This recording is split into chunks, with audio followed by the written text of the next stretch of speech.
Guys, അങ്ങനെ evening post അടിച്ചിരുന്നപ്പോഴാണ് നമ്മളൊന്ന് just പുറത്തോട്ട് പോകാമെന്ന് വിചാരിച്ചറിയാം. അങ്ങനെ നമ്മൾ വണ്ടിയും കാര്യങ്ങളെല്ലാം എടുത്ത് നേരെ പോയത് വിഴിഞ്ഞ മാർക്കറ്റിലോട്ടാണ്. നമ്മളിവിടെ മാർക്കറ്റിൽ എത്തിയപാടെ ഇവിടെ രാവിലെ പോയി വള്ളക്കാരെല്ലാം അടുപ്പിക്കുന്ന ഒരു സമയം കൂടെയായിരുന്നു. അതുകൂടാതെ തന്നെ പിടിച്ച മീനെല്ലാം ലേലത്തിൽ വെക്കുന്നതാണ് നിങ്ങളീ കാണുന്നത്. അങ്ങനെ ഒത്തിരി നേരം അവിടെ നിന്ന് അവരുടെ വാശിയേറിയ ലേലം വിളിയും കാര്യങ്ങളെല്ലാം കഴിഞ്ഞ് നമ്മൾ നേരെ അടുത്ത സ്ഥലത്തോട്ട് പോകും. ഒത്തിരി ദിവസമായി നമ്മൾ വീഡിയോയും കാര്യങ്ങളെല്ലാം ഇൻസ്റ്റാഗ്രാമിൽ ഇട്ടിട്ട് വീഡിയോ ഇടണമെന്ന് എനിക്ക് നല്ല ആഗ്രഹം ഉണ്ടായിരുന്നു. പക്ഷെ എൻ്റെ സാഹചര്യം അതിന് അനുവദിച്ചില്ല.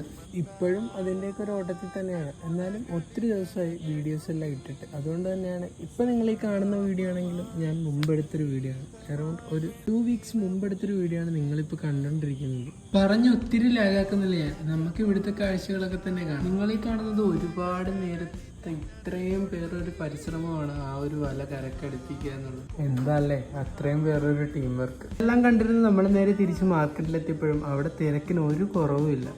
മാർക്കറ്റിലെ കാഴ്ചകളെല്ലാം കണ്ടു കഴിഞ്ഞ് നമ്മൾ തന്നെ നമ്മുടെ വണ്ടി എടുത്ത് നേരെ പോയതൊരു ചായ കുടിക്കാനാണ്. അങ്ങനെ കടയിലെത്തി ഞങ്ങൾ 2 ചായയും പറഞ്ഞ് ചായയും കുടിച്ച് നമ്മൾ ഇന്നത്തെ ഡേ വൈൻഡപ്പ് ചെയ്യുകയാണ്. അപ്പോൾ ബാക്കി നാളെ കാണാം.